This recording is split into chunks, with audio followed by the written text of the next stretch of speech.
Hey, good Monday afternoon to you. How's everybody doing today? Good to see you all. Welcome aboard. Welcome to another crazy gibberish. I almost said welcome, sports fans. That's my Sunday morning stream. If you care about college football, I do have a sports live stream that I do with a great band of co-hosts. Anybody that's interested in getting that link, just let me know in the chat and I'll share it up. So we're going to put down our books a little bit today, because I know we've been talking a lot about how to D&D, best practices to DM, and you know we'll have some more of that. We'll have some of that to talk about.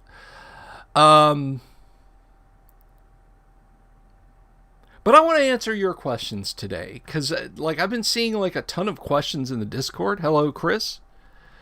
Best practicey kind of questions.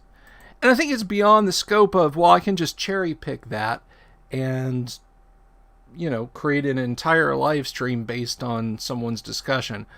So today, if you guys are willing and interested, I'm giving the floor over to you. You are more than welcome to ask me questions and ask me about anything. You can ask me about anything that, within reason, obviously, I won't violate my own my own rights through the Fourth Amendment or HIPAA. Passerby, back on YouTube. Did they make you take a vacation? Good to see you.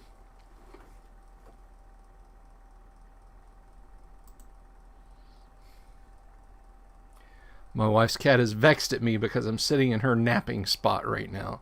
She loves this chair.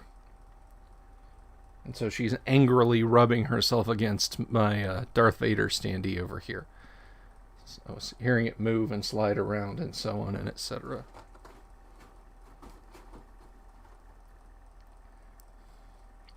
But anyhow, otherwise, how are you guys doing? Doing well, I hope.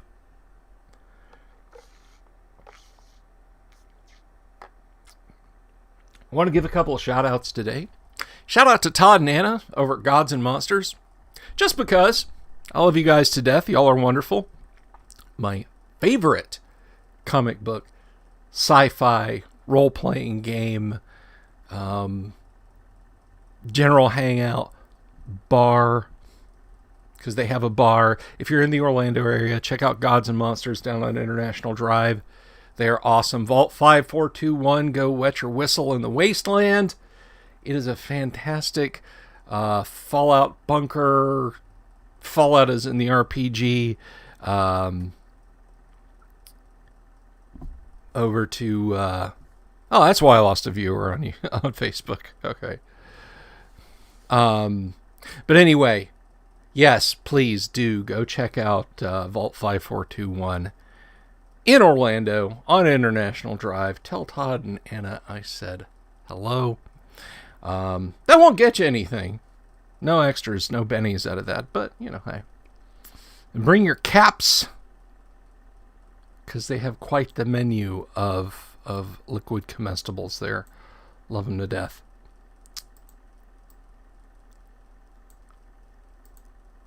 Hello, Ricky.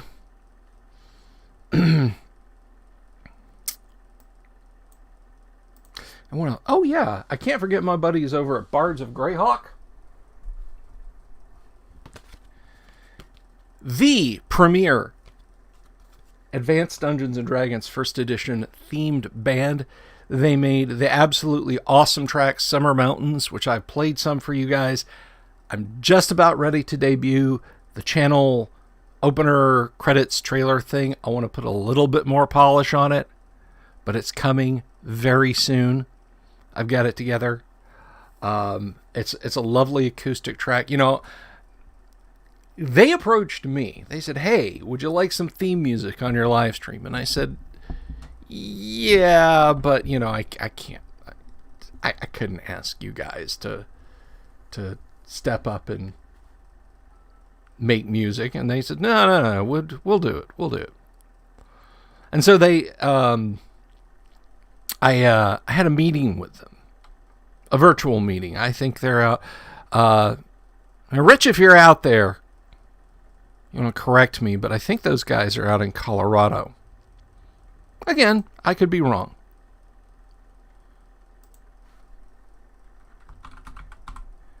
But Rich and his bandmate Jeremy Barber called me up one day and they said, "What do you like? What's your sound? What do you like to listen to?" And I said, "You know what?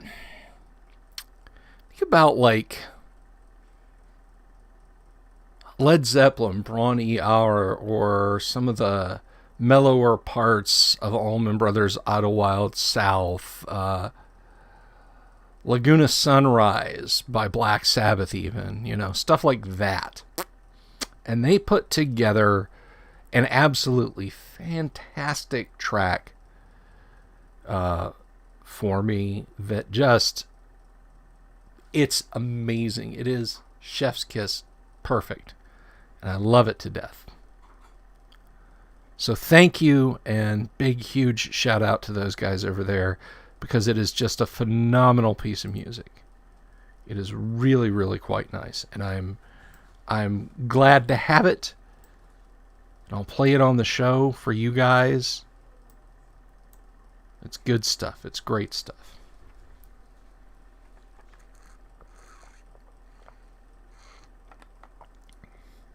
Sorry, I'm very dry today, very parched today. But anyway. So what's shaking with you guys? What's going on? How are your D&D games going? I know Chris had a huge stack of questions and discussions and so on and etc.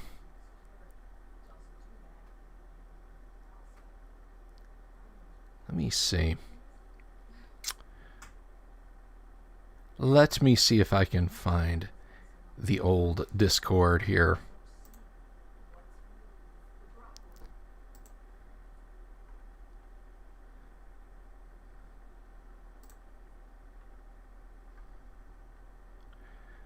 And yes, in case you're curious, we do have a Discord.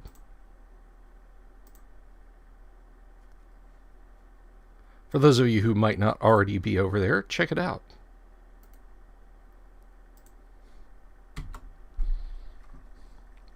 Oh, and speaking of links, before I forget about it,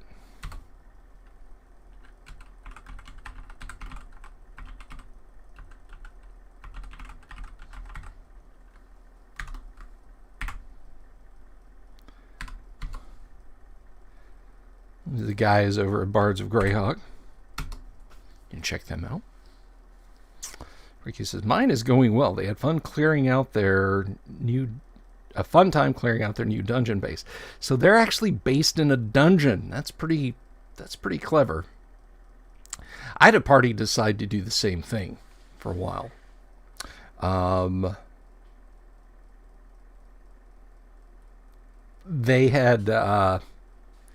They had found a hatch that led down to levels that they were not up to yet.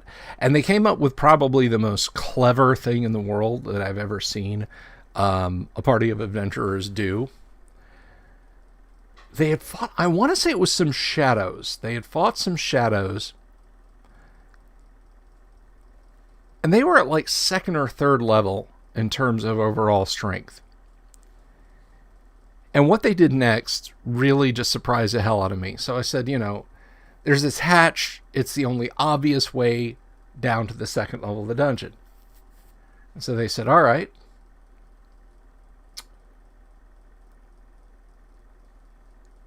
So they bolted it. They got a bolt. They put a hasp and put a bolt through it. But the shadows had like 5,000 silver pieces. And they said,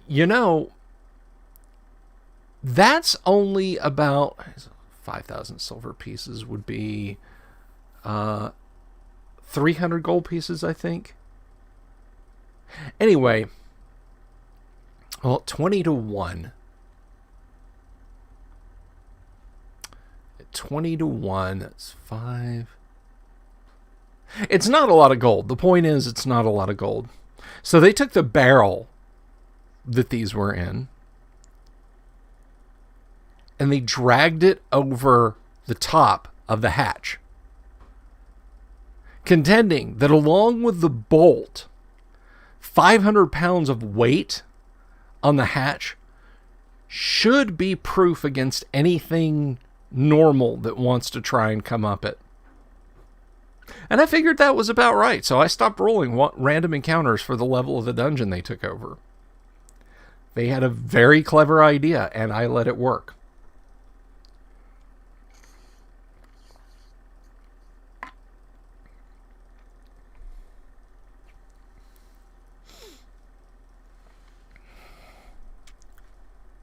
So how about you guys? What are your players doing that are surprising you, shocking you?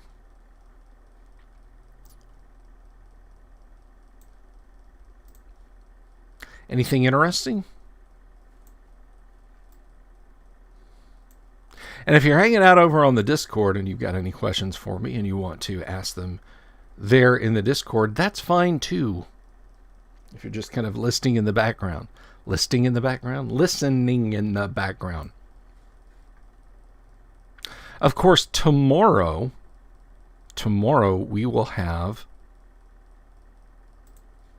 the post-game wrap-up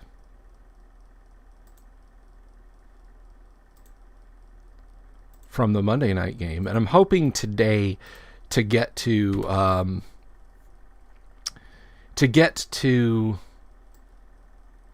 cleaning this table off. Yeah, I was supposed to do it this weekend, and setting up some Dwarven Forge. And I'll share some pictures and some video and stuff like that once I get all that done today with you guys. Maybe a short video here on the YouTubes. The party bought the location to refurbish it. So they bought a dungeon.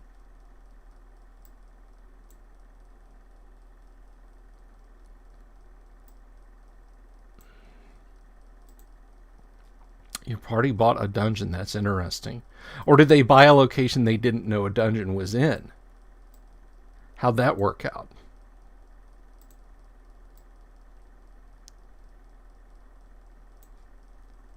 You know, that's something we can talk about more when we talk about clearing hexes more, is the idea of being landed certain properties. In a pseudo-medieval society, you're going to find that dukes and princes and so on, even in ostensibly good kingdoms, are going to be a little reluctant to just hand anybody a piece of land, even if they've got the money for it. Depending on where it's at. Now, if you're out on the fringes of the kingdom, in a potential war zone, or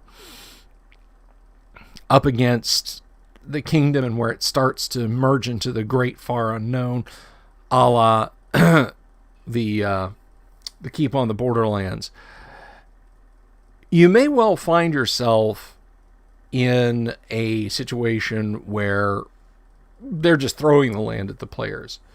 The players, if you're being smart, should always be suspect, especially if you're at median levels, when a king or prince or whoever, a duke, a duchess, says, oh yeah, you can go have the great stone watchtower and keep of blah, blah, blah. Just, follow the running river where it branches off into Crooked Stream and follow that to 2 days ride, and it's right there. Odds are you're being given a unique fixer-up opportunity. And while I'm on the subject, DMs, you should always do that to your players, or you should reserve the right to do that to your players. And if you're wondering about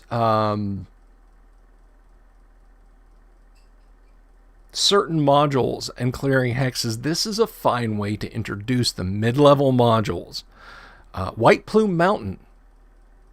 Maybe the characters are given a piece of land in the Rift Crag area, and your neighbor is Caraptus. And it's not so much the weapons the theft of the weapons as it is that the players find themselves constantly harassed by Caraptus forces because he doesn't want neighbors.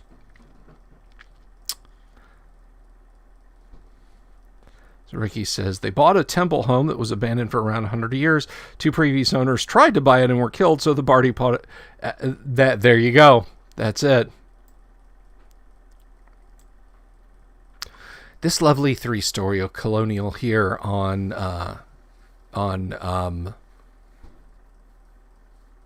Amity Island is perfect to raise a family up. Oh yeah, this is nice. Yes, it was owned in the 1970s by the DeFeo family, then for a short time by the Lutz family.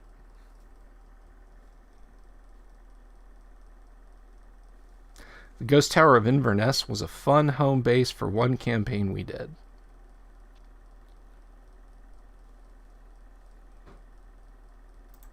So your characters based themselves out of the Ghost Tower of Inverness? That sounds pretty cool, too.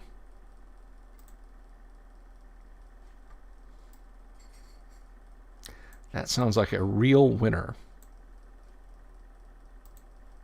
Because Ghost Tower is something else, man. It's like... Ghost Tower of Inverness, if you've never played it, that thing is like White Plume Mountain on steroids. There's an inverted gravity level. There's a level with fire giants. There's just loads and loads of trippy dungeony stuff in the Ghost Tower.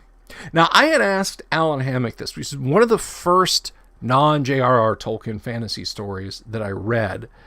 I read the Elric sagas, and a lot of the early Elric stories are novellas from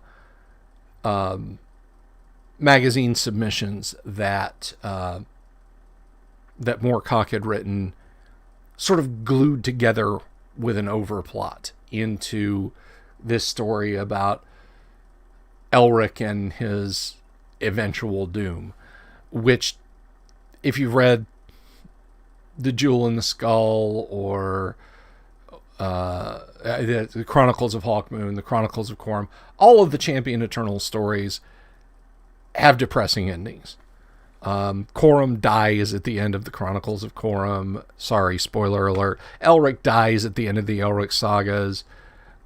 It's just unhappy. But there is a tower that appears and disappears, and so on and etc. in the Elric sagas. It's the chapter is called The Vanishing Tower, and again, it was originally a standalone short story featuring Elric and Hawkmoon and Corum that Moorcock wove into all 3 of those books. You can read The Vanishing Tower from the perspective of Corum and Elric and Hawkmoon in their own separate series. But I had always wondered if the Vanishing Tower and if the Vanishing Tower was kind of the blueprint for the Ghost Tower of Inverness. But as it turns out, no, that was not the case.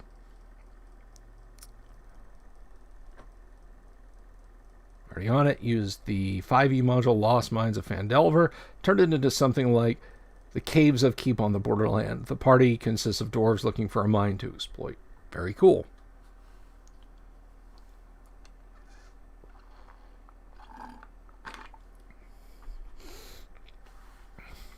That's something I'd always done with Keep on the Borderlands. I'd always treated it as an abandoned mine. I mean, honestly, it's got the perfect layout for it.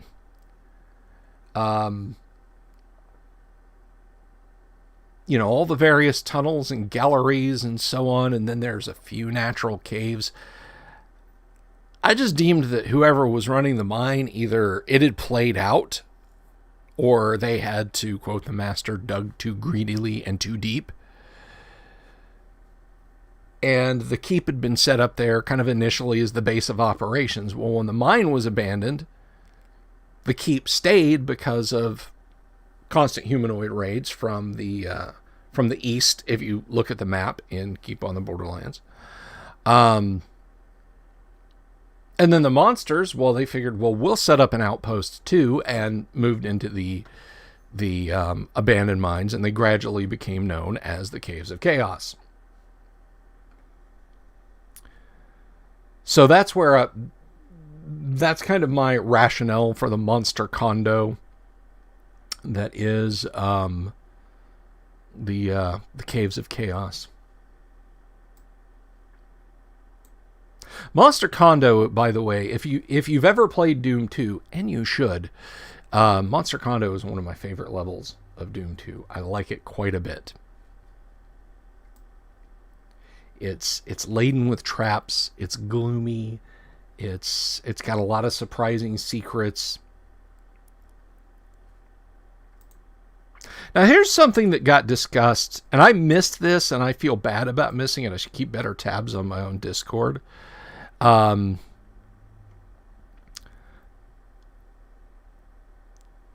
a subject came up.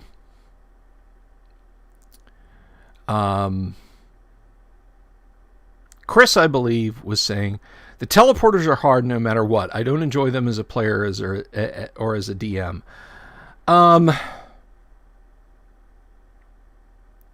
I haven't really experimented with them all that much, although I may in the future. From a player standpoint, they can be super duper frustrating. And I'll give you an example. This is a computer game, but I think you'll understand my level of irritation with this.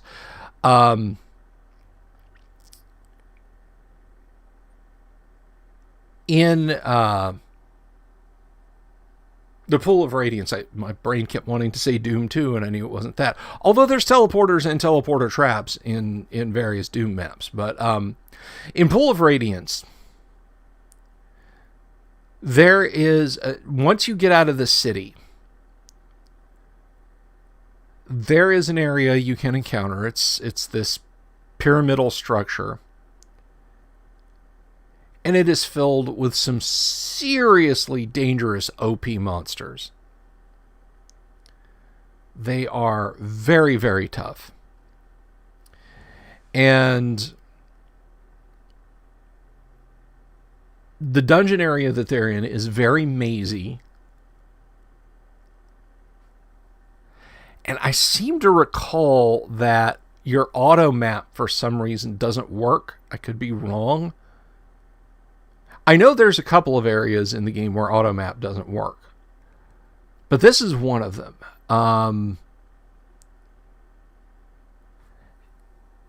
And the area has a few teleporter traps littered around. Getting trapped in that is pretty, if you're a lower level party, is pretty much a TPK.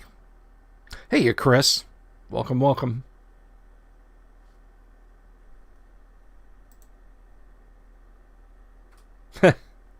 Oh, you said Doom 2. I misheard Dune 2. Hey, Mr. Grooves. Must be the fact that I will see the new movie this week. Yeah, it looks nice. I'll give it that. It looks nice. But yeah, so I just, from a player standpoint, a teleporter trap can be a real pain in the ass. From a DMing standpoint, it can be interesting. But as I said in that thread, if you're setting up Dwarven Forge, teleporter traps are almost a non-starter. Particularly if it's an unavoidable one that you just want the party to stumble into. Because you've got everything set up, and the party's explored part of your Dwarven Forge map.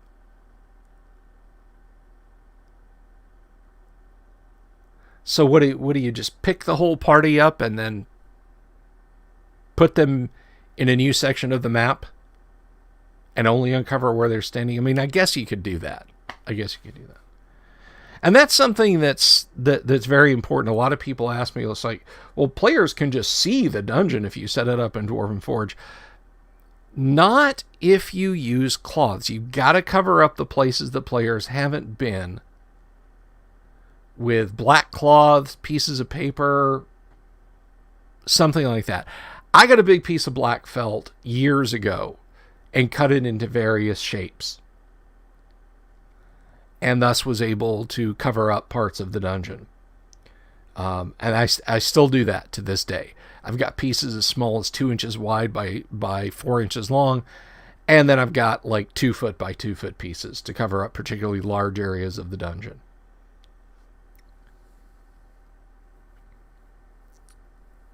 So, yeah, I guess that would work.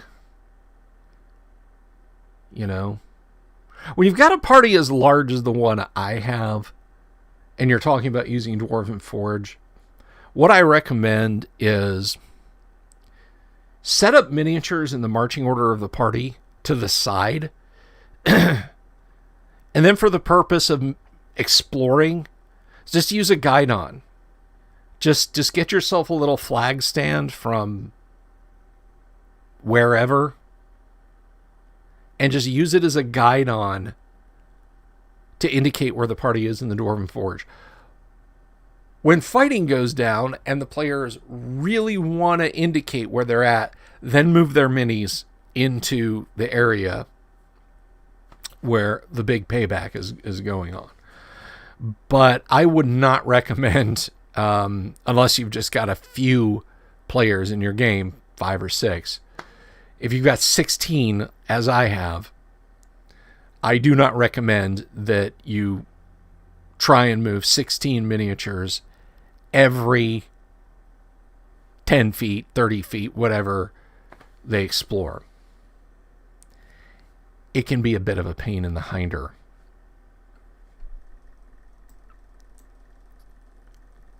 So yeah, I think I'm going to do that. I'm going to go through and I'm going to clean off the table here and get everything set up and just set up some Dwarven Forge for tonight's game. Now, of course, we'll have to recharge my lamps before then, because good lighting when you're live streaming a Dwarven Forge table is key, as I found out.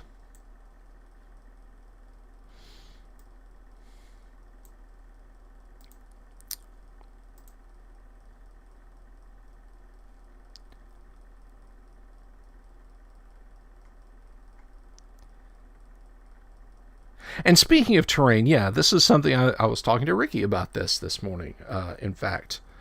Look, I love my Dwarven Forge, okay? There's not much I would give it up for. If it had to go, then it would go. But if you're getting into dungeon terrain right now, and I can't really speak to any one type of printer, but I do recommend, don't buy Dwarven Forge. Buy a 3D printer and get free to print 3D dungeon tile files and print those instead. There's a little bit of work in front of you in that you'll have to paint them, but a 3D printer has other uses other than just dungeon tiles. And the FDM printer that I got is from Anycubic. It's called a Mega Zero 2.0, not a Mega Zero 2.0 Pro, but a Mega Zero 2.0. And right now on the Anycubic website, they have them in stock. It's $169. That's about the cost of a few sets of Dwarven Forge, but that and a $10 spool of filament from Joann's, and you can just go to town. You can just print to your heart's content. All the pieces you need. Now, granted, you're going to need them before game time. So don't say, oh, well, it's 3 hours to game time, so I'll set up a print job. No, it's not going to be done. Depending on how many pieces you've got, you might want to start the week before the game printing stuff out. But the more you print, the more you've got. And then the less you'll have to print on the back end. So in this day and age with printers, and the files you can find are free. There's no point in spending a ton on Dwarven Forge unless you just are that... I hate to say this, because I was this way, and I'll explain how. Unless you're that lazy. I looked at getting Hearst Arts silicon molds and molding my own dungeon tiles, or Dwarven Forge. And I thought about it for a long time. Do I want Hearst Arts, or do I want something pre-made? And I thought about exactly how much arts and crafts I was willing to get into. And at the end of the day, I considered, now it's done, it's painted now because of someone who was nice enough to assemble the thing and paint it for me. But there's a Hearst Arts like 3-level wizard tower that I have. I'm looking at it right now. It's sitting over there. That thing sat in a box for 2 years, almost, before a friend took it from me, assembled it, and painted it, and brought it back the next week.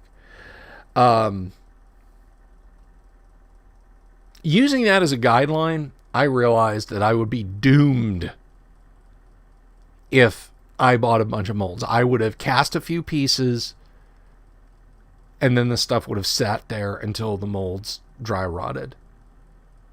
And it with all the dental plaster and everything, and it would have cost me the same amount. So I went with Dwarven Forge. But now, a printer, once you get the hang of it, is a fairly automatic affair. You know, you set it and forget it. You load your 3D files onto an SD card. You put it in, you go over to the printer, you scan down through the menu, you click print, and then you step away.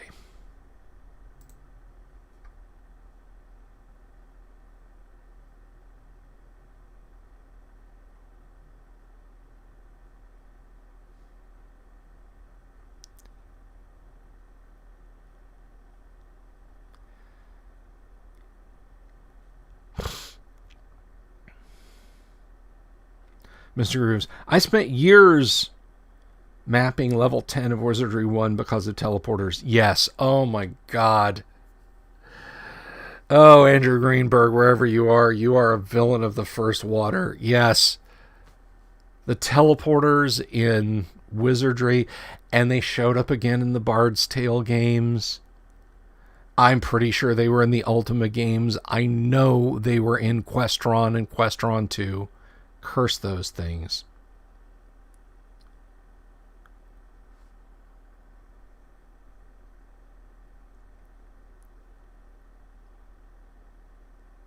Passerby says, I am old school. I will buy more Lego and build those walls. Yeah, and you know what? Everybody, like, I never considered Dollar Tree beyond, like, I need cheap glass crap to sit on the table for a holiday party, and then it's gonna get thrown away. It's like, literally, these cost me 99 cents a piece. They're as disposable as paper plates, kind of stuff. Or I need a piece of poster board, or whatever. Not quality. Dollar Tree, in addition to selling gaming dice, by the way, you can buy sets of RPG dice from Dollar Tree, and I'm sure you guys have seen the listings out there, mentions in Facebook groups and so on. My local Dollar Trees don't have them in stock, but I can order them in. But I'm also not going to order a set of dice for $1.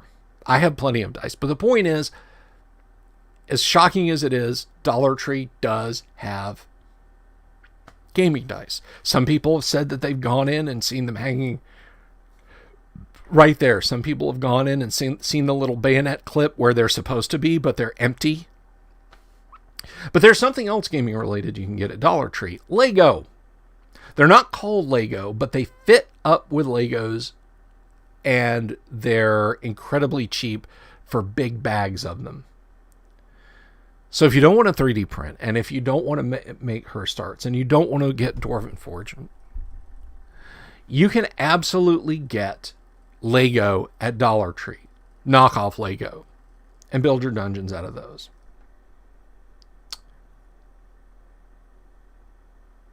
The houses for villages are infuriating to me. I don't see the point of a 3D building to represent a 10 by 20 room. Yeah, I've got a few houses. I have a miniature building authority 2-door inn that is beautiful. Oh my God, it's so pretty. I love it to pieces. I have a couple of Dwarven Forge buildings, but I rarely use them. I'm kind of in the same boat as you. Creo the Lego, I don't know. You know what? I'm going to look that up in a second. But back to the 90s when we sometimes used paper models of houses. Before Games Workshop began to suck in the 90s, they actually sold a book of terrain for Warhammer Fantasy Battles. And it told you how to make cheap landscape terrain, but these were buildings. They were cardstock buildings you could punch out. They are beloved by the Warhammer community, and if you can ever find one for sale, they command an extremely high price.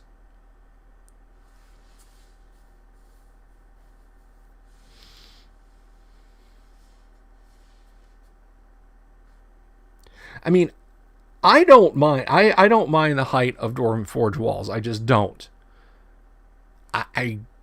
And I guess lots of other people feel the same way. It's not that big of a hassle for me to move stuff along because I'm standing up and looking down in it.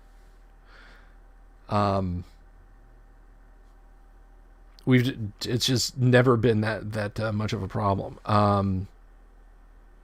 Kids' wooden castle blocks, that works. Anything like that. Let me see now. I'll find this link.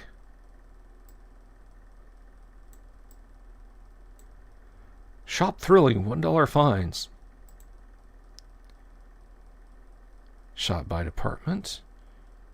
Let's go to toys.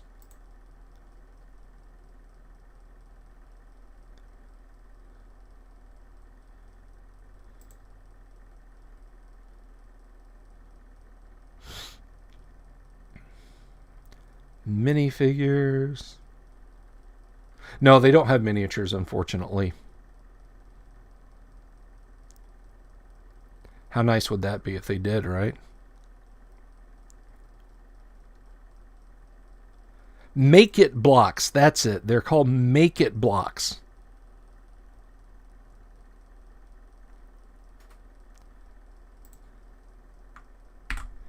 You guys check this out. Hello, Chris Sims.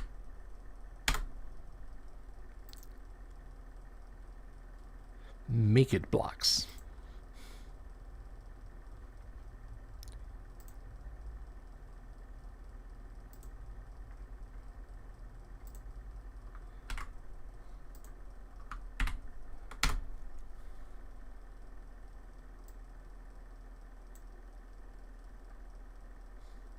Yeah, that was something else White Dwarf magazine did. Those you had to cut them out and glue them on carton, and ta-da, your own house uses terrain. I have, for a very brief time, I owned the starter set for Warhammer Fantasy Battles 5th edition, and I got it for next to nothing from the game shop because it had come damaged in the box. The lid had a massive, gouge tear in it. And I sold most of the set. I sold the rule book, the minis, the dice, the measuring sticks, the movement trays, because they still did movement trays. I sold all those, but the little ruined house, the little ruined castle that came with it, I kept, and that's pretty cool. That's pretty cool.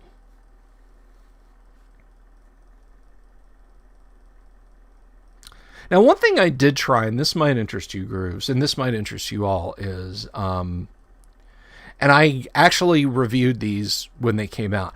I can't recommend them without new locking tabs, but WizKids put out a set of dungeon tiles, and the walls are only a ½ inch high. They're just they just stick out about that much over the bottom of the pieces, and you can see into the dungeons without a problem. They're pretty expensive, and the first set of clips that hold them together, because they don't stand up on their own. The tiles will lay flat, but they don't, like the walls don't stand up on their own, etc. And there are no walls attached to tiles. You have to attach the walls to the tiles if you want. Those were very expensive, and the clips were murder to try and use. So they've got newer, softer clips that are somewhat easier to use, but I'm still not crazy about them. But if you're willing to work with them, that may be more to your liking. I consider, like, if you put out a set of dungeon tiles and you've got an example set up on the box, like, how easily can I do this without having to fiddle around with it too much? Can I just chunk the terrain down and boom, it's done? I'm not spending a long time trying to figure out, like, okay, oh, I see. They've turned this piece this way. That's how they're getting that shape that was otherwise, because I was wondering about that.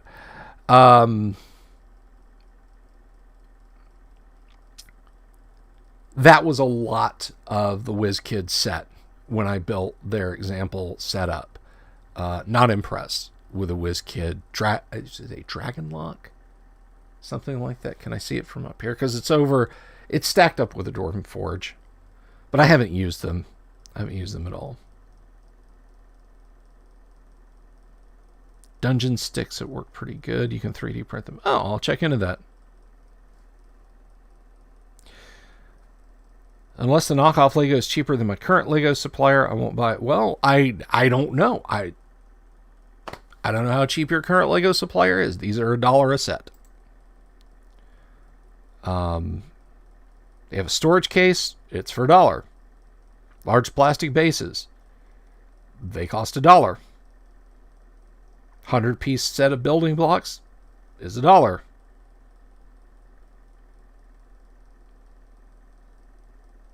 Looking here at their red blocks, well, they're $1 a package.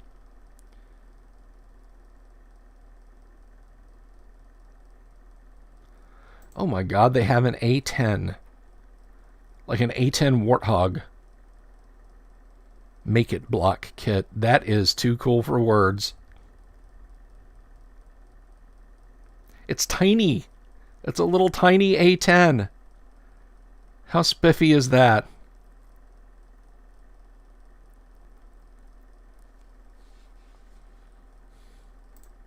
And if you think you have the Lego pieces and you want to just make it yourself, you can just look at what they did and then make yourself a Lego set. Or make it with one of your Lego sets, rather.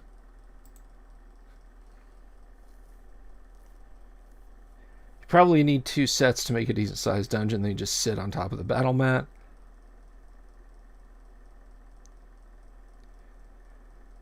Styrofoam packing material. Styrofoam can be okay. I remember reading a lament from a Warhammer terrain guy's perspective, because everybody and their cousin, including his cousins, when they would get electronic stuff, because they knew he was into Warhammer, they would show up with all the bits and pieces out of appliances and just anything that came packed in styrofoam and said, "Here, I thought you could use this." And he pointed something out. He said, a piece of painted styrofoam on the tabletop, just because it's got curves and bevels and in it like that, still looks like a piece of painted styrofoam that came out of somebody's TV box on the tabletop. And he was right. I have used, now I'm going to show this off, and watch. Facebook is going to use the me stepped away from the camera as the thumbnail. It's just going to happen.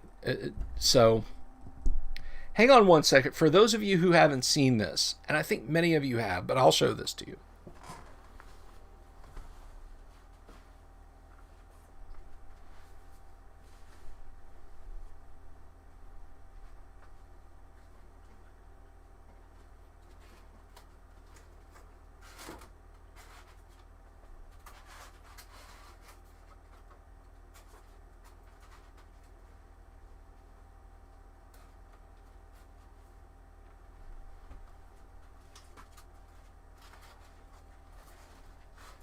This is the Menagerie from White Plume Mountain in 28 millimeter with plexiglass Menagerie section walls. I made this last summer, and it's all styrofoam.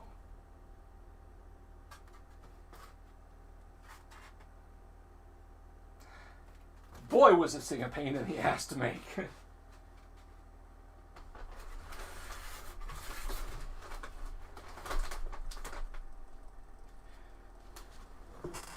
But that's a case of, me just saying, hey, Dwarven Forge isn't going to cut it. I'm not going to, piling up a bunch of books and a bunch of questionable supports and everything. And even then, I still wouldn't have had enough Dwarven Forge to make that. So I have a massive, massive piece of styrofoam. It is a huge, huge part of the dungeon, and it was a lot of fun to create.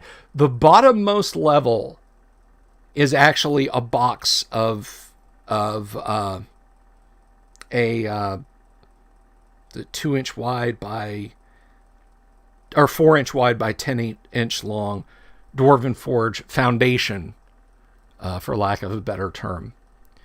So it sits on top of Dwarven Forge, and I use Dwarven Forge to weight parts of it down to help the glue compress and dry. But yeah, I made that by hand out of plexiglass and styrofoam, and that's Pokorny stone color, earth stone.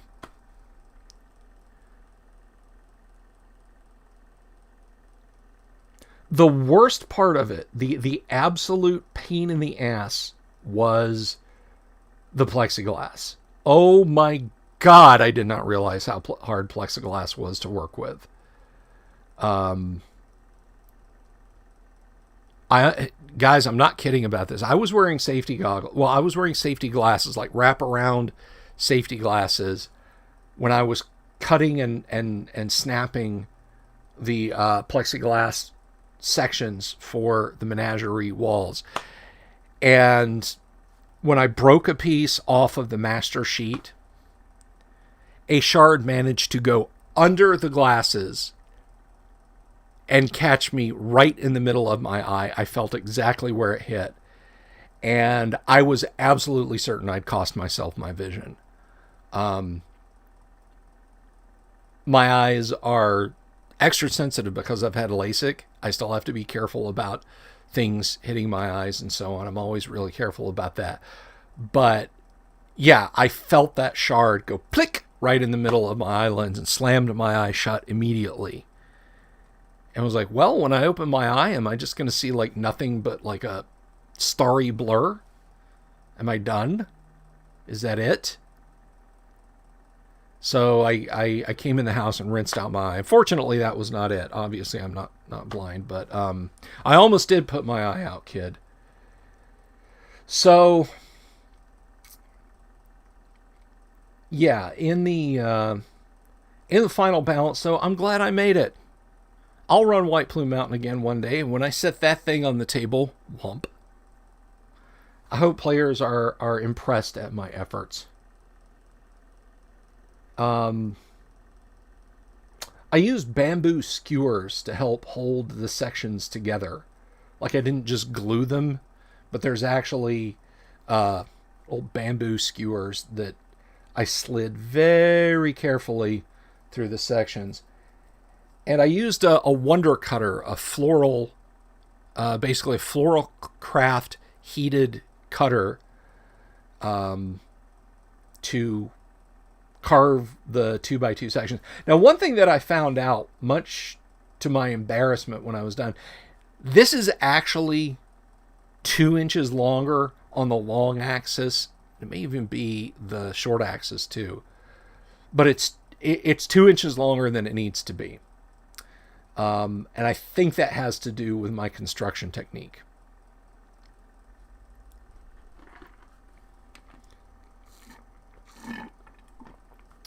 But as much as I love Dwarven Forge and even 3D printed terrain, first of all, printing up the blocks to make that with 3D terrain would be a week's plural affair of printing constantly.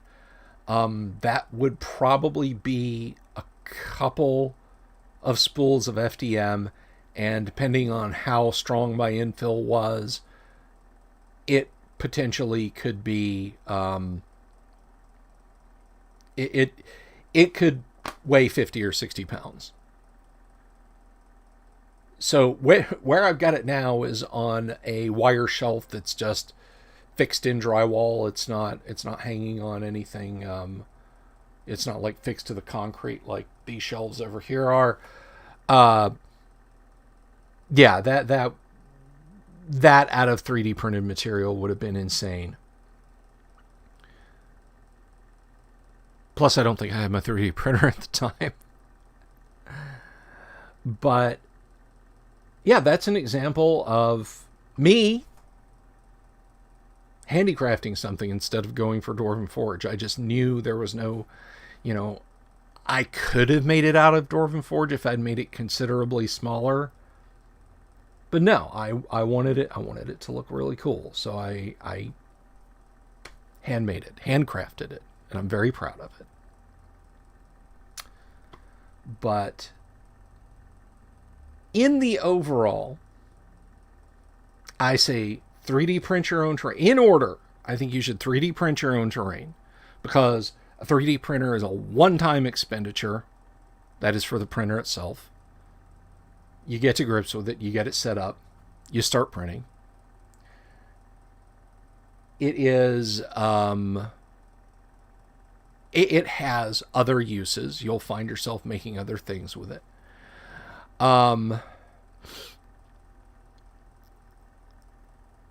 finally, it really pays for itself. I know that sounds like such a cliche, but it does pay for itself if you're interested in tabletop terrain after a very short period of time.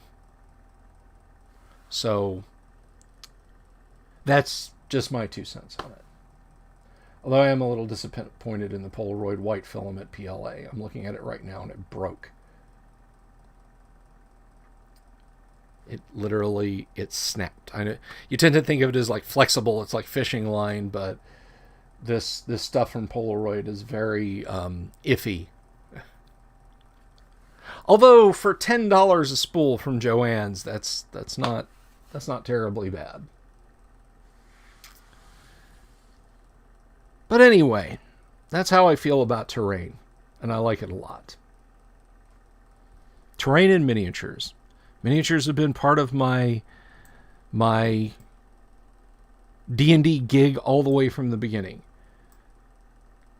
When I was a kid, the first 3 items I owned were dice, a copy keep on the Borderlands, and a box of Grenadier minis.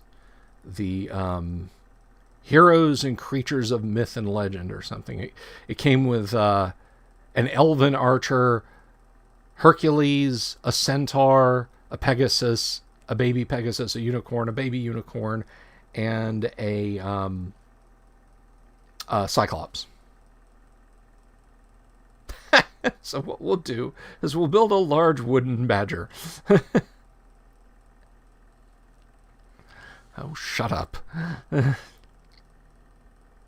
You, myself, and Bedivere will climb out. Oh, good times. I'm almost to the point now where I won't kick you out of my game for quoting Monty Python and the Quest for the Holy Grail.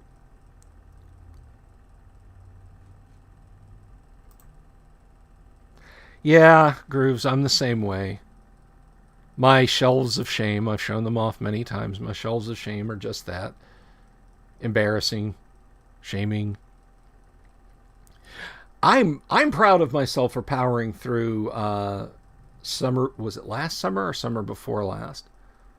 In the recent past, powering through and getting my all my Space Hulk minis done. It's 20 Gene Stealers and 10 Terminator Marines for 2nd edition. I just hope it doesn't take me almost 25 years to get the 3rd edition Space Hulk minis done. Hopefully it won't.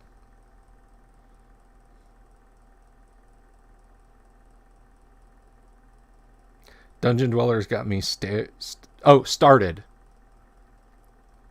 Jabberwocky was the best non-Monty Python film ever made, with a possible exception of Time Bandits. But yes, Jabberwocky is awesome. Chris, did you know Dungeon Dwellers minis lines is now Reaper has a line of the Dungeon Dwellers minis that they bought the old molds. So you can still get new Dungeon Dwellers minis. There's a few companies out there like that. Like I know I've mentioned before, Mirliton out of Italy makes a great many of the Grenadier minis. The set of hirelings that I was working on camera for a while. I may go back to that. I don't know. They you can still get that set. You can get the Wizard's Room. You can get the Orc's Lair, hirelings.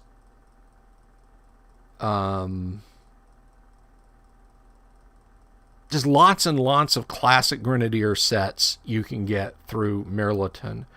Now, the one that they don't have, and this makes me sad, is they don't have the Dragon's Lair, the red Dragon's Lair that they made for TSR. I love that thing. The glass gems, everything. I've got one. It needs to be painted. It's on the shelf of shame. But I wish they made that. I wish they made it so I could point people to it. Like, hey, go get one. They're awesome. But alas, no. They do not. That mold is probably long gone, long destroyed. And it's a fairly complex one with some deep grooves. I can imagine that thing probably didn't put up with too much in the way of casting.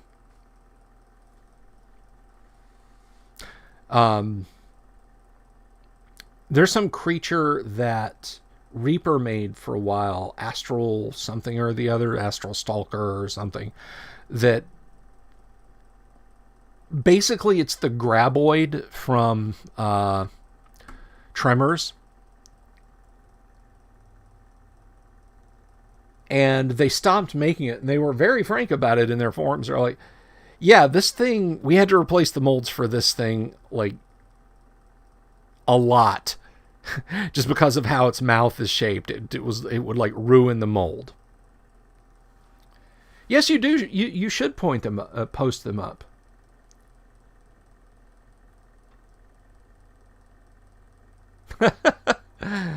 Every Grognar with too much unpainted mini should sell them for money and donate it to build a fun Dungeon Delver con. I approve of this message. Yeah. Okay, see, every time... the first 2 times Reaper kickstarted Reaper Bones, I would feel really sad because I was like, you know, it's only $150 and I could get like 300 miniatures. I would have a box of unpainted miniatures now if I had done that.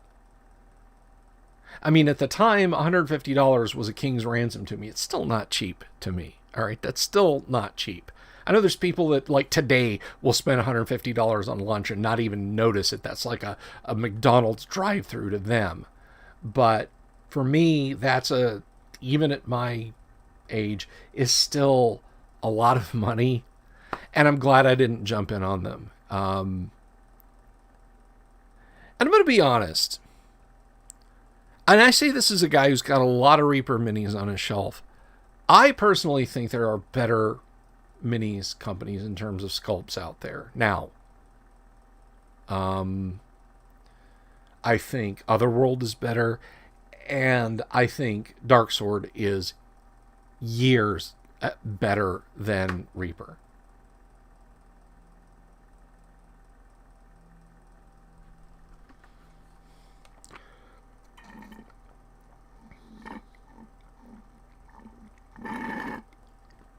Collecting RPG stuff is a weight loss plan. Yep. Well, you got to cut corners somewhere. You sit at a table for 3, 4, 5 hours a night, sometimes up to 3 nights a week, you know? You get that ass spread. So anyway, I think that's just about it for today. I hope I have answered y'all's questions and given you much consideration. Jeff says, I'm running Space Marine campaign for my kids set in between aliens and Warhammer 40k. Gene Stealers have infested the far-flung colonies. Yes! Jeff, you're doing it right! For the Emperor!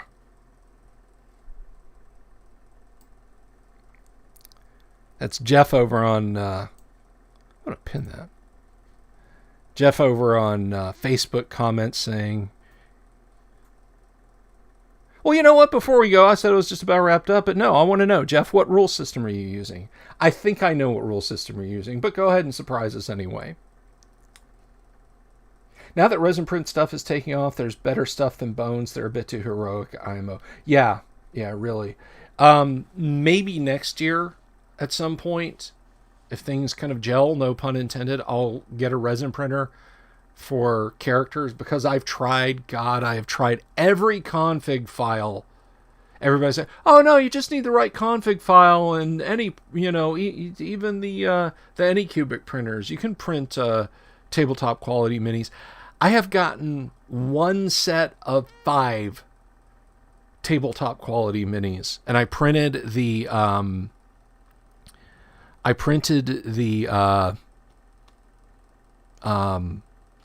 flesh golems for White Plume Mountain. They're just kind of Frankenstein looking guys, and I didn't waste too much detail on them. I do want to see the hirelings up next week, Grooves. Yeah. I'm not quite there with resin yet. I'm just worried about the chemical content, So it does make toxic waste.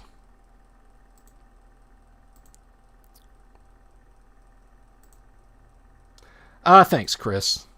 Thanks. Good to catch you too. Well, Jeff, let us know. Let's see. Using hero games straight up, no funky conversion to percentile. Cool. Very cool. That doesn't surprise me.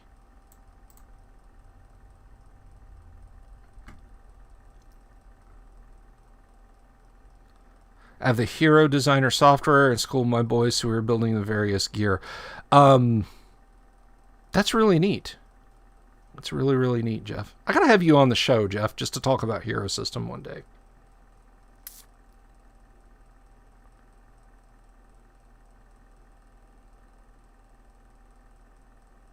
All right, so with that, I'm going to let you guys go. Thanks, everyone, for stopping by. Thanks, Jeff, for keeping it real on the Facebook home front. Thanks for the cautionary about the resin, Mr. Grooves. You can make yourself allergic to it in very short time. Oh boy. Yeah, that's kind of scary. Thank you everyone on YouTube today. Give Bards of Greyhawk a listen. They're an awesome band. I put the links up in the chat. So thanks to Rich and Jeremy for making a great song. And I will see you all tomorrow when we wrap up tonight's AD&D game. Not wrap up like it's going to end tonight, probably, but wrap up like I give you guys the post-game wrap-up. So take care, and I will see you guys later.